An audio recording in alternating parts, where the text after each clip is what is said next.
All right, fellas, it is your fun Friday episode. I'm glad to have you here. We're going to start in every episode of The Lion with scripture. This week's scripture is one of my favorite, Galatians 5:22-23. You need to know this verse. By the end of this week, if you have not memorized this verse, shame on you. That is your homework going into the weekend. Memorize Galatians 5:22-23. It's pretty simple, okay, right here. But the fruit of the Spirit is love, joy, peace, patience, kindness, goodness, faithfulness, gentleness, and self-control. Against such thing, there is no law. And guys, I'll even let you off the hook. You can, if you can't remember the against such thing part, just remember the fruit, because that is the area we need to know. We need to know what the fruit is so that we can apply that to our life. If you missed the spiritual kickoff this week, first of all, kick yourself in the pants. And that's okay. Now get yourself up. Now go listen to the spiritual kickoff. I really unpacked that scripture. Scripture means so much to me. This is a special one. Again, I gave a funny story on how I learned this scripture. It happened to be through a song at a vacation Bible school. So whenever I hear this, I automatically go, but the fruit of the Spirit is not a coconut. If you want to know more, if you want to know that song, hit me up. Send an email to support@thelionwithin.us. I'll give you the YouTube link for that particular song. And you know what? Silly songs like that sometimes can help us get this stuff cemented in. So there you go. I'm offering that up as a free tip. That's not even one of your regular tips for your Fun Friday. That's just a free tip. Now, if you missed our Wednesday episode, that was a special episode there. We had Dr. Mike Frazier on. Okay, and Dr. Mike helps Christian couples and men particularly connect, with their marriages and really improve areas of communication, intimacy. Had a really good conversation with Dr. Mike around fruit, what that looks like in our lives, how we can start making simple, small changes in our life to really have a big impact on our spouse and what that should look like. It was a really good conversation. I enjoyed working with Dr. Mike. Again, he dropped our conversation on his podcast as well. So if you just couldn't get enough of hearing The Lion, go over to his podcast, check it out. It will be there as well. Now, for the Fun Friday listeners, you know what's coming next. We have our tips, our health, wealth, and self tip of the week. So for our health tip, and the way I did them this week, I lined up a fruit, and then I'm giving you guys a little bit more to go along with that fruit, okay? So for your health tip this week, the fruit that I wanted to focus on was faithfulness, okay? Now, God is not a vending machine.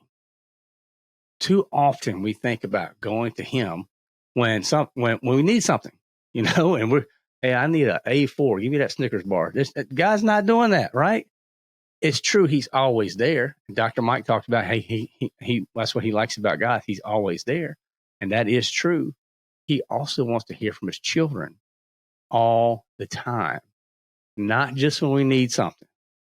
We all know that person that they're going to come to us. And when they talk to us, we know they're going to ask for something.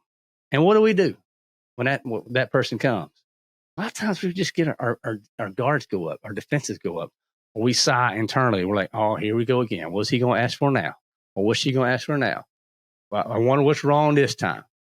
And that's not the relationship God desires. While he does care and we can go to him that way, why don't we go to him all the time? During the good, during trials, during the in-betweens, just the okay days. Just even today, I had lunch. I ate on my porch. I do that a lot just to get out of the studio, get outside, have some quiet time. And the way our house is positioned at lunchtime, the sun is just hitting right on that front porch. Now in the summer in North Carolina, that's not a lot of fun on the front porch, but in the fall and the winter and the spring, it can be really nice. And just sitting out there, just with him, just talking to God, feeling that sun on my face. I'm just closing my eyes right now, just going back through what that lunch was like and just having that one-on-one connection time to where, for us right now, there's a lot of things happening. We have a baby on the way. By the time this drops, prayerfully Judah will be here. There's a lot of stressful things that are happening there. Work's always stressed. The lion within us, there's always things happening. But at the same time, I'm in a place of contentment because you know what? I don't know what the future may hold, but I know for today, the day that God has given me today, I have more blessings than I can count. And when you put it in that context and you start thinking about it, God is not my vending machine that I need to go to and just start asking him for stuff. That ain't how it works. And a lot of prosperity gospel preachers out there, that's exactly what they're going to tell you. I'm here to tell you that's wrong. He's not a vending machine. He's your father. He wants to hear from you during the trials, during the good, and in between. And yes, you can ask him for things. I get it. You want to ask God for wisdom and discernment and for direction and guidance. But just make sure that we have that with the right heart and that we're not going to him, treating him like that vending machine where we want to get that Snickers or that Coca-Cola. Okay? Now, wealth tip. Patience. That's the fruit. Patience. And if you go back and listen to my friend Andrew Sather, when he came on here, he really talked about this so far as investing and growing your wealth. But growing wealth is a marathon, guys. And we need to exercise patience when looking at investments. We know from scripture that he wants to bless his children. We know that. And that the blessing, that's just going to look different for every different person. Because depending on how you show up as a steward will show what type of blessings you have. And understanding that his timing is not your timing. When you begin to look at investments, be sure you're doing it through the lens of a patient, long-term strategy. I'm not saying to never make a change here, guys. Don't misinterpret me here. I am saying be sure you're giving the decisions you made to build wealth time. They need time for them to come to fruition. If you try to rush this stuff, you try to really push things your way, that's when so many people get in trouble. So there's lots of wealth investors and people who work in that industry who will tell you your biggest asset for building wealth is time. Use it. Lions don't do knee-jerk reactions. Be patient. If you feel good about an investment and you still feel like it's the right direction that is going to lead you ultimately where you would like to go, sometimes you just need to ride that roller coaster, because the only people to get hurt in roller coasters are the one that jump off in the middle of the ride. Just ride it and understand that there's going to be ups, it's going to be downs. Exercise patience. All right, for our self-tip, I want to self-control, okay? So your actions as a man are far more impactful than your words.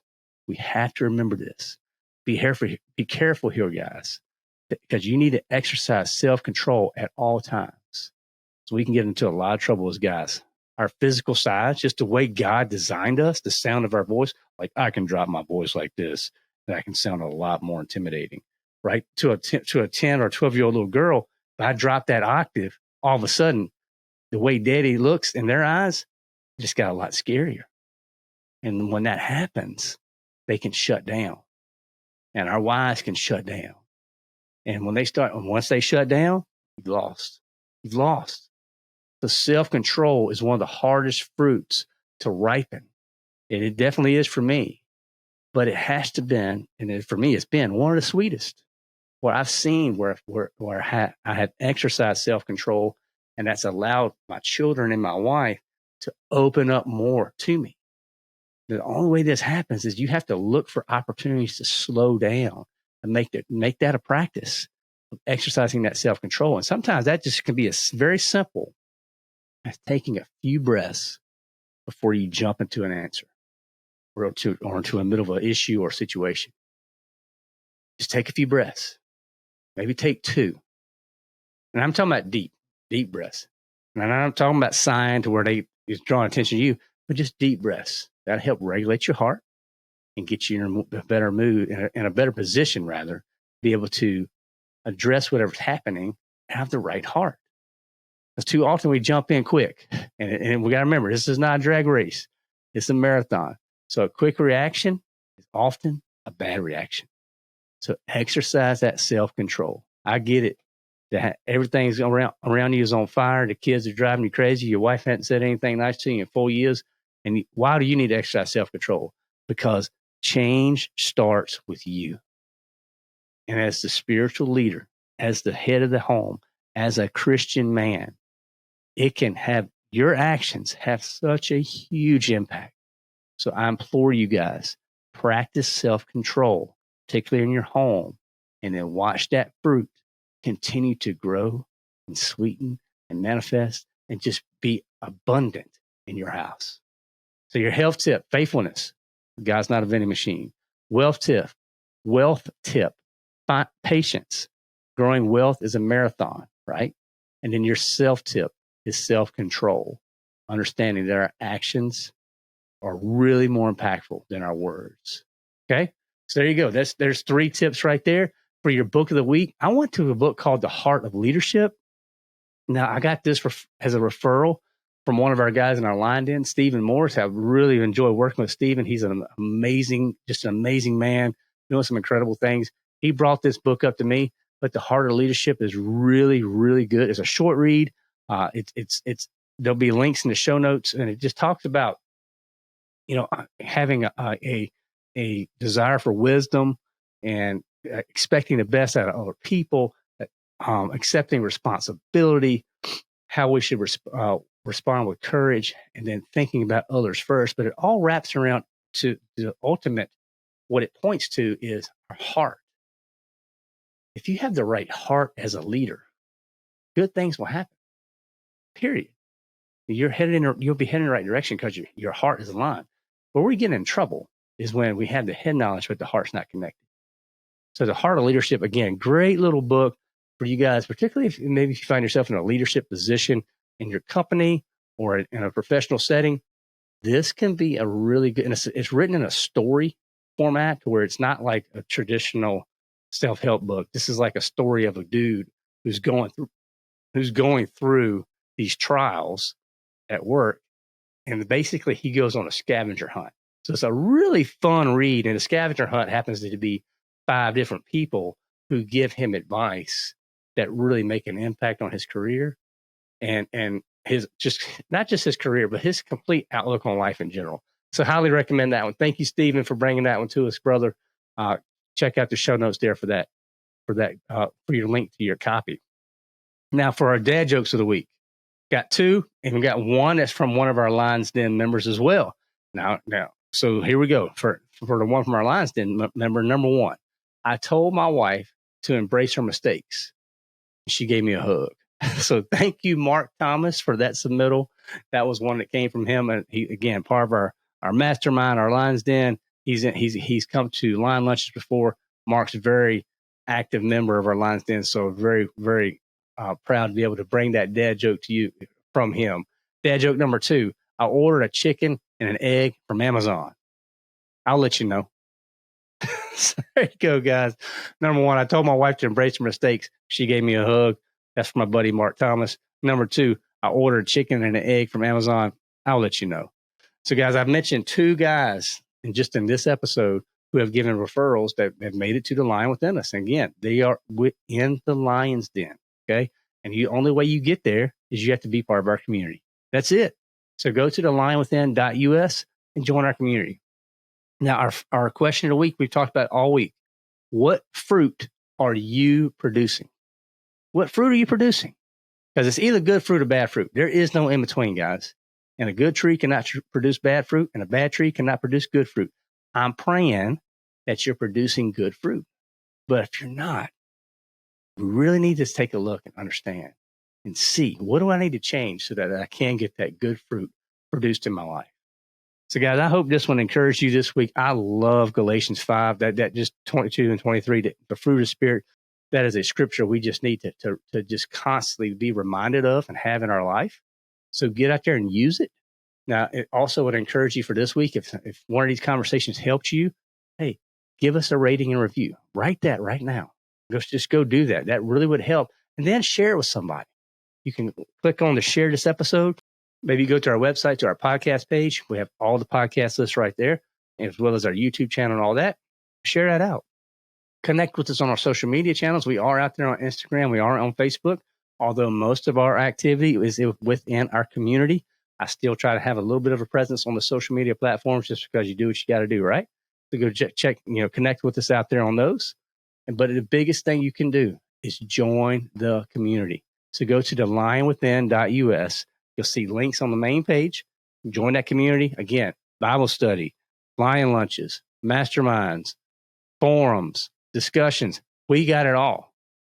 Courses, ebooks, guides. Guys, I'm telling you, there are so many things we have built for you to serve you, to help you wherever you're at. Maybe you're just accepted Christ. We got you. Maybe you've been there for a long time. We got you. Maybe you're just struggling in your marriage and you want some brothers out there to talk to. We got you. We're building a community to serve you.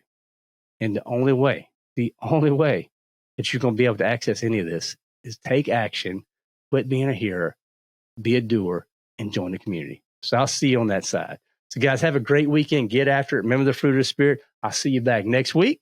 Looking forward to serving you next week as well. Pray everyone has a wonderful weekend. Get out. Unleash the lion within. Most men know what it's like to do life in a vacuum and feel isolated on the journey. We believe every man needs a community to help them become the men they were created to be. More than just a website or podcast, we are a community of Christian men who are committed to supporting and encouraging one another on our journey to become the best versions of ourselves. We are men who have fought the good fight and come out victorious. The lion within us is here to help you stop feeling lost, defeated, and alone. Instead, find community and connection with other men that will help you achieve your goals, live a life of purpose, and be the leader God intends you to be. Visit thelionwithin.us to join the new growing Lions Den community today.